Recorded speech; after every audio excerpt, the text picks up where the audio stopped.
जीतिया व्रत कथा। नर्मदा नदी के पास एक कंचनवटी नाम का नगर था। वहाँ के राजा का नाम मलाई केतु था।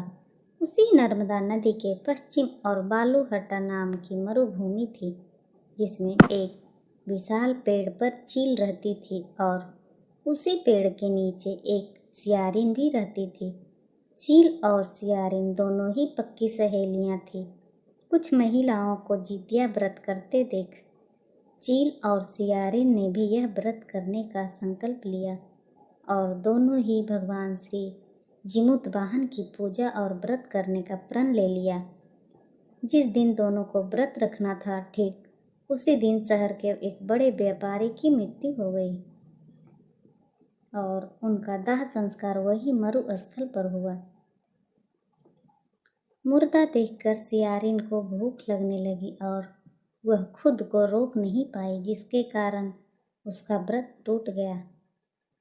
परंतु चील ने खुद पर संयम रखा और पूरी श्रद्धा और नियम से अपना व्रत पूरा किया और अगले दिन व्रत का पारण भी किया। उसके बाद अगले जन्म में दोनों सहेलियों ने पुत्री के रूप में एक ब्राह्मण परिवार में जन्म लिया। उनके पिता का नाम भास्कर था। चील बड़ी बहन और सियारिन छोटी बहन बनी। बड़ी बहन का नाम शीलावती रखा गया और उसकी शादी बुद्धिसेन के साथ हो गई। छोटी बहन का नाम कपूरावती रखा गया और उसकी शादी उस शहर के राजा मलाई केतु से हुई और छोटी बहन कपूरावती कंचनवटी नगर की रानी बन गई।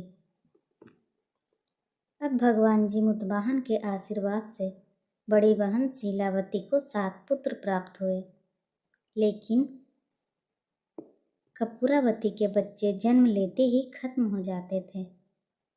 कुछ सालों बाद शीलावती के 7 पुत्र बड़े हो गए और राजा के दरबार में काम करने लगे। उन्हें देखकर कपूरावती के मन में ईर्ष्या और जलन की भावना उत्पन्न होने लग गई। इस ईर्ष्या की भावना में कपूरावती ने राजा से कहकर शीलावती के 7 बेटों के सर कटवा दिए। फिर उन 7 सिरों के साथ में बर्तन में डालकर ढक दिया गया और शीलावती के पास भिजवा दिया गया।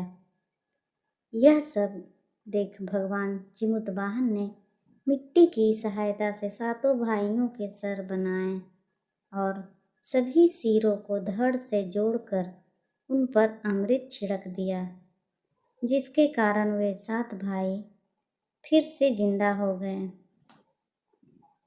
और घर लौट आए। रानी ने जो कटे सर भिजवाए थे वह सब फूल बन गए। कपूरावती समाचार पाने को बहुत व्याकुल थी, लेकिन जब उसे इस बात का पता चला तो वह अपने बड़ी बहन के घर गई और वहाँ सबको जिंदा देखकर आश्चर्य में पड़ गई और बेहोश हो गई। जब कपूरावती होश में आई तो उसने अपनी बड़ी बहन से यह सारी बातें बताई और अपनी गलती को पछतावा किया।